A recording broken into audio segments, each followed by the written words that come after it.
Трите кръста.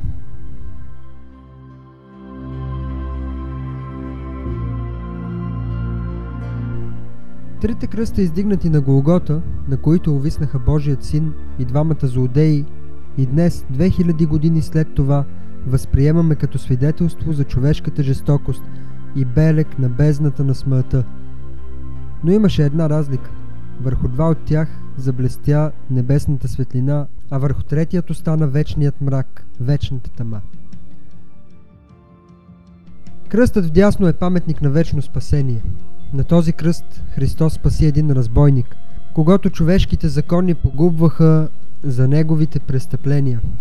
Кръстът вляво, паметник на вечно унижение. Върху него умря един разбойник, който също имаше благовремие да се покае в последния четвърт час, ако пожелаеше. Средният кръст. Средният кръст е паметник на вечното примирение между земята и небето. Тук Христос сякаш хваща ръката на грешника и на Бога и ги примирява. Той, Христос, е арбитърът между Божията справедливост и човешката неправда.